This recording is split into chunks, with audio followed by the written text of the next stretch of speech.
wa balawnahum bil hasanat. Gusti Allah kaula nyoba ka para Yahudi bil hasanati dengan berbagai kebaikan-kebaikan bini amiyakna dengan berbagai nikmat-nikmat. Di samping eta oge deui wa balainahum bis sayyiat dengan kejahatan-kejahatan, siksaan-siksaan. Cok gerage Yahudi teh dicoba ku Gusti Allah dengan berbagai kenikmatan-kenikmatan. Hayang naon bae loba. Jeung teu make aturan deui nya nama. Teu make aturan. Di luar anu salihun teu make aturan.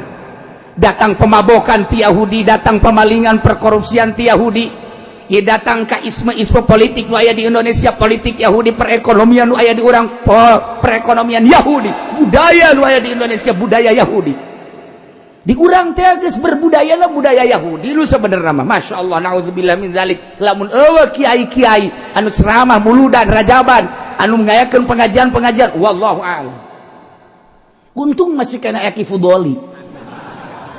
Deres keneh. Deres make maksudna make ceramah-ceramahnya na jelema kan ngadenge. Make sanajan nya nama teu make.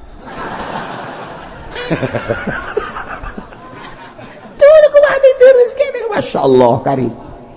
Di samping eta deui Allah nyoba wasaiat dengan kejahatan-kejahatan, kegorengan-kegorengan.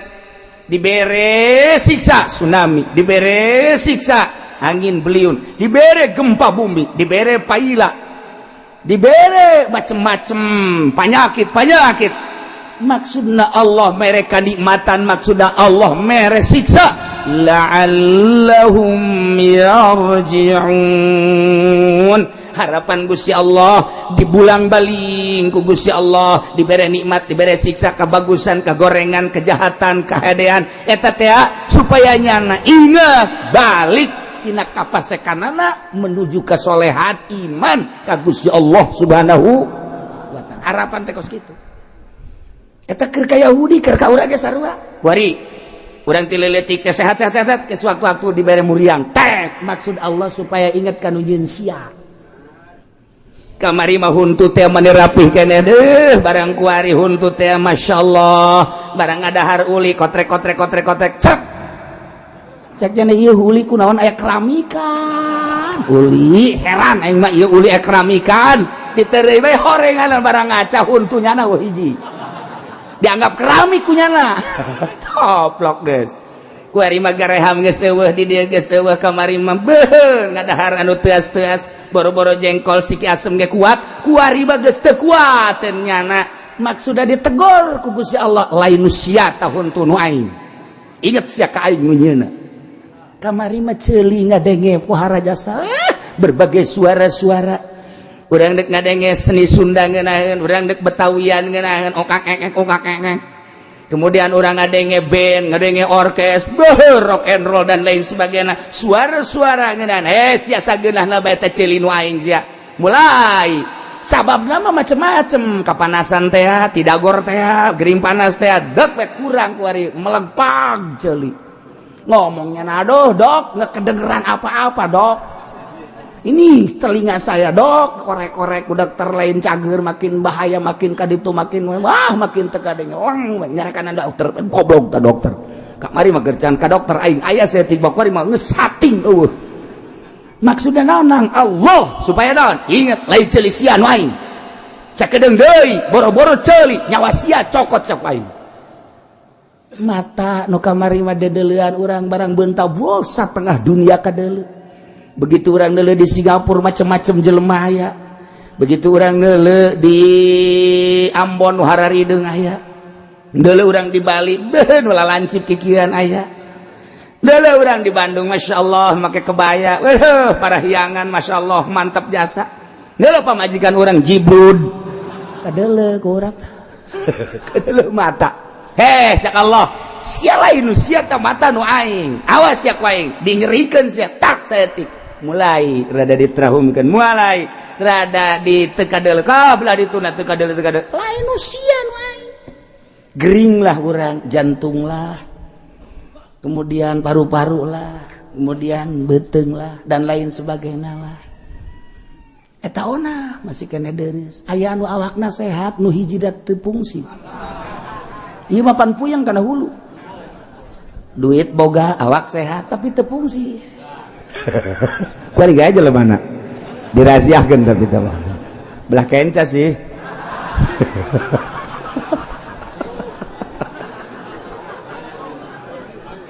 Tukang urut ge geus teu mampueun tukang. Ya Allah. Iya maksudnya lawan supaya ingat la'allahum fakhalafa min ba'dihim khalfun warithul kitab. Fakhalafa maka datang sebagai pengganti min ba'dihim sabada para Yahudi khalfun jelma-jelma anu ngagantian bapa moyangna yane generasi-generasi kadieuna sebagai penerus warisul kitab anu ngawaris kana Taurat nyana ngomongna nyekelan Taurat di Yerusalem nyana ngomongna nyekelan Taurat di Israel nyana ngomongna nyekelan Taurat di berbagai negara Yahudi teh nyekelan Taurat ngomong nama sakumaha Nasrani nyana ge nyekelan Injil ngomongna karitu generasi-generasina yakhuduna arada hadzal adna anu nyana nyarokot kana banda-banda inu hina padahal mah jelema lamun nyekelan kitab Taurat nu asli kudu anti dunia jelema lamun nyekelan Injil nu asli kudu anti dunia sakumaha jelema nyekelan Quran nu asli kudu anti dunia tapi ieu nyana ngomongna generasi penerus kami tetap nyekelan kitab Taurat tetapi kunaon atuh nyana mak korupsi nyana nu ngayakeun riswah sogok nyogok nyana nu ngayakeun padahal nyana ngomong kamilah pewaris nenek moyang kami nyekelan kitab Taurat. Apakah kitab Taurat ajaran Kangjeng Nabi Musa seperti eta? Teu. Nyana ngomong kami pewaris Injil. Kunaon atuh kuari maling nyana, korupsi nyana, mabok nyana, riswah sogok menyogok nyana. Masyarakat anu dicokotan teh duitna naon kadang-kadangna? Pajak nyana. Apakah dina Injil aya aturan kos kitu? Teu aya. Bohong. Ajaran Allah maka bege sarua jeung dina kitab Al-Qur'anul Karim. Ieu keur carita Yahudi anu pewaris Taurat. Carita Injil pewaris Kangjeng Nabi Isa alaihissalam. Nasrani pewaris Injil. Sarua urang ge ngaku nyekelan kitab Al-Qur'anul Karim tapi maling aya di urang, sogok aya di urang, riswah pajak aya di urang. Ieu geus sakadar ngomong ngabau-bau sungut doang nyekelan Al-Qur'an. Warisul kitab pewaris Taurat ternyata teu akur jeung aturan Taurat. Warisul kitab nyekelan Injil ternyata teu akur jeung aturan Injil. Warisul kitab nyekelan Al-Qur'an ternyata teu akur jeung eusi kandungan Al-Qur'anul Karim. Ya khususna para Yahudi masyaallah karim nyana nyokotan kahinaan harta-harta banda bari katololanana nyana ngomong kieu wa yaquluna sayufarulana kami masa najan nyokot duit negara kami masa gajan sogok menyogok kami masa najan nyokot pajak eta teh sayufarulana ma fa'alna kami mah bakal dihampura ja pewaris kitab Taurat sangeunahna bae Nasrani ge kitu keneh mah nya kami mah sanajan zina sanajan maling sanajan mabok sanajan sogok menyogok sanajan pajak sayufarulana komo kami mah dosa bisa dibeli ditebus mana aya sih dosa ditebus ngilaheun amat dosa bisa ditebus nu sugih mah atuh beneran moal ka neraka. Isa ngeunahna nyana ngomong keun eta Yahudi Taurat keun eta Nasrani Injil ieu deui Al-Qur'anul Karim pipilueun jelema nyekelan Al-Qur'an masyaallah karim dibaca Al-Qur'an jangan rasa warisul kitab dimusabakokeun Al-Qur'an jangan rasa warisul kitab diartikan Al-Quran jangan rasa warisul kitab dibaca komo bulan puasa mati isuk datang ke sore ti sore datang ke isuk jawarisul kitab tapi ternyata horenganan nyana sekedar nyokotan barang hina dimusabakohkeun ge lain jangna naon nyokot pialana jurina ge nyokot si etana kabeh kuari mah Quran teangan sakadar dipamerkeun tetapi teu dipake tetep bae pajak tinggal pajak sogok tinggal sogok korupsi tinggal korupsi naon hartina warisul Quran ieu Yahudi nyana ngarasa pewaris Taurat tapi teu akur jeung aturan Taurat bahkan ngomongna deui sayughfaru lana bakal diampura kami mah sangeunahna mah sanu kampura bahkan wa iyatihim maradum misluhu yakhudhu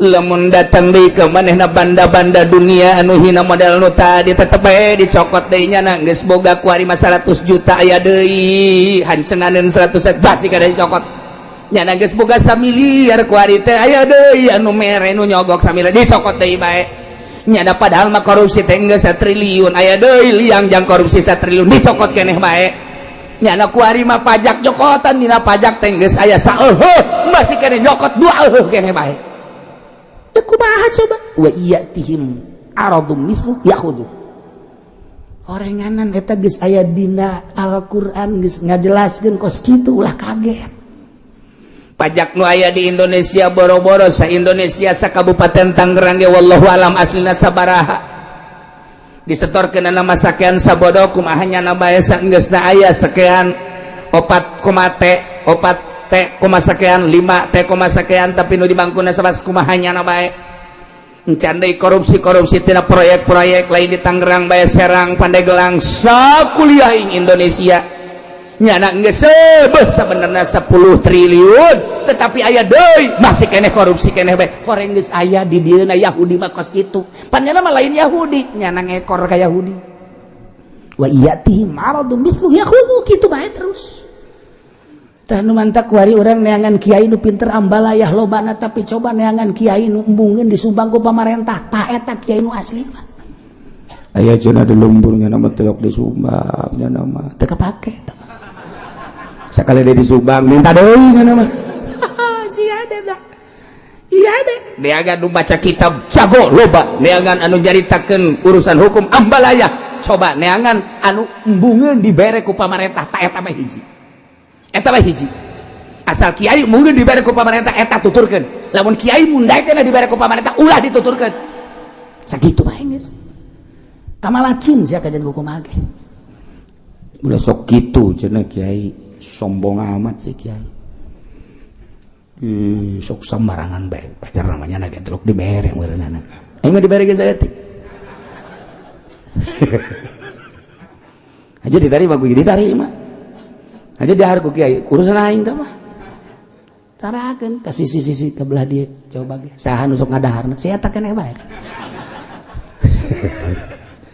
ji muing kajian hukum age sebab naon izin ka Allah engke kumaha mun ditanya ku Allah sebab naon eta pajak adalah getih masyarakat nanah masyarakat manya kudu nguyupan nanah jelema tih nu mantak diaji Al-Qur'an diaji kitab hadis Kanjeng Nabi pohar hebat jasa urang mun ngadengekeun mustalahat hadis teh jago jasa mustalahat tasawufna hebat jasa urang nyaritakeun fikihna beuh usul fikihna jam'u jawamaina hebat jasa asbah wan nazairna hebat tapi nyana dupak di duit pamarentah nonsen naonan nu kos kitu masyaallah tah ieu Yahudi orang nu kos kara itu Taurat dicekel nganggap yana pewaris Taurat tapi dipakai neangan barang nu hina yana dunia geus aya ge manehna tetep bae ngokot deui bae ngomongna lamun diomong sayuk parulada bakal dihampura masyaallah karim harapannya na al-maghfirata dihampura padahal wahum aiduna ila ma falu terus-terusan manehanana musirruna alaih terus bae padahal mah nyana nyokotan dunia dia padahal ma walaysa fit taurati wa'dul magfirah mal israt. Setik-ketik acan perjanjian dina kitab Taurat bakal dihampura lamun nyana netepan karena nyokotan dunia melalui kitab Taurat. Ti dituna nyokotan riswah sogok menyogok tina kitab Taurat nah. Nyokotan pajak tina kitab Taurat nah. Nyana ngomong bakal dihampura padahal laisa fit Taurat wa'dul magfirah. Setik-ketik acan janji hampura bari nyana netepan karena salah kitab Taurat. Alam yukhad alaihim mitsaqul kitab. Apakah henteu dicokot isi pam takripan geus alaihim paranehanana mitsaqul kitab janji kana kitab Taurat. Manehanana kapan nyaho jeung geus berjanji bapa moyang baheula nyana teh apan ngaroromong tina perjanjianna alla yaqulu 'alallahi illal haqq. Nyana mah moal ngomong ka Allah Subhanahu wa taala kecuali anu bener kecuali nu haknya na geus ngaromong ka itu baheula bapa moyangna wa darasu ma fihi nyana teh geus mararaca kana naon isi kandungan kitab Taurat tapi palima kadzabu alaih kunaon nyana ngabohongkeun make jeung ngomongkeun bakal dihampura ieu sayup parulana padahal nyana netepan kana dosa ya wa darul akhiratu desa akhirat kampung akhirat khairul lil ladzina yattaqun lebih bagus ke jelema anu sieun kana paharaman eta teh haram sogok menyogok urang inget darul akhirat embung eta teh haram lantaran eta teh korupsi embung eta teh haram eta teh lantaran pajak embung mun inget ka darul akhirat khairun nyana teh moal daek ngadahar duit nu haram. Apalah yakilun apakah nyana teu berakal eta kiai-kiai apakah nyana henteu ngarti eta DPR apakah nyana henteu paham eta pejabat-pejabat padahal eta haram kok terus bae. Coba bacakeun ieu kitabna tah tangkorak DPR baca ku sia goblok. Tah pemerintah baca ku sia tah aing mah supaya si ulah ka neraka. Baca ku sia tah. Apalah yakilun sia gablek akam teh si tolong. Tungtung orang ribut deh jeung nyana Pak. Lain ngana sehatan ribut silih teluh bae. Ulah pud, dadang we pud. Atuh maksudna sabangsa ieu. Hese kesadur gara sehatan ku geus kabehan gitu. Sugan teh mah bakal na kiai jadi bupati teh bisa nganasehatan minimal jang dirina horeng katangkep nyana. Ku ari masantren. Sugan teh mah kiai jadi DPR sugan teh mah bisa nganasehatan umat minimal jang dirina horeng nyana ambalayah kabelah dituna Quran aya di otak nyana kitab aya di hate nyana sagala rupa aya di otak nyana tapi nyana teu make persis kos Yahudi anu warisul kitab nyana ngawaris kana kitab Taurat bari dibaca ku nyana bahkan didengung-dengungkeun ku nyana tapi nyana tetep maksiat dengan bahasa sayuk parulana bakal dihampura. Enak aya lu je urang ngomong ka DPR hei Pak atuh langsung membilang kaya dihampura Gusti Allah mamah-roman enak aya lu je cak pemerintah dam kaya urang geus pensiun mah urang ge geus minta hampura enak aya lu gua tabok lu ngomong sangeunana sayuk parulana ih deulekeun emang catetanana Rokib atib kinca katuhu bakal nyatet sing hade Masya Allah nailah jang ukuran urang sing hade ulah nuturkeun Yahudi urang geus jauh perwatakan Yahudi nyana ngaku sebagai pewaris kitab Taurat nyana maca kana kitab Taurat berjanji dina kitab Taurat manehanana tetapi manehanana anu mengingkari kitab Taurat cak dina kitab Taurat ulah maling nyana maling cak dina kitab Taurat ulah mabok nyana mabok cak dina kitab Taurat ulah zina nyana zina cak dina kitab Taurat ulah pajak nyana pajak cak dina kitab Taurat ulah sogok menyogok nyana ngalaksanakeun dengan bahasa sayuk parulana gerak ka akhirat dibeuleum nyana ulah nyana bae penginjil sarua ulah nyana bae penguran geus sarua bae Quran kuari dibaca Quran kuari dihartikeun Quran kuari dicarita-caritakeun tapi teu dipake naon hartina ieulah bakal ingatkeun wadarul akhiratu khairul lil ladzina yattaquna afala ya'qilun kampung akhirat leuwih bagus pikeun jelema nu sieun kana berbagai perharaman-perharaman tah ditanyakeun ku Gusti Allah boga akal henteu sia lamun boga akal jauhan eta haram lamun sia boga akal sempurna jauhan mabok jauhan zina jauhan maling korupsi jauhan pajak jauhan sogok menyogok aman tidinya aman jaga di akhirat. Mudah-mudahan orang kabehan bisa maraca Quran getol malaca Quran getol ngamanaan Al-Quran getol make Al-Quran sehingga orang diamankan ku Gusti Allah di dunia wal akhirah. Urang doakeun negara urang mudah-mudahan negara urang tentrem jala lujur jeung araradil maraca Quran pejabatna ngahartikeun Al-Quran pejabatna maka Al-Quran pejabatna sehingga di akhirat sarua menang perlindungan Allah Subhanahu wa taala bi barakati umil Quran. Al-Fatihah. Bismillahirrahmanirrahim. Alhamdulillahirabbil alamin. Ar-Rahmanir-Rahim Maliki Yaumiddin. Iyyaka na'budu wa iyyaka nasta'in. Ihdinas siratal mustaqim. Shiratal ladzina an'amta 'alaihim ghairil maghdubi 'alaihim waladdallin. Setelah kita selesai doa, jabatan tangan rapi, manehanana siap berjabatan tangan. Sekali deui kadelina jelema biasa padahal di luar biasa.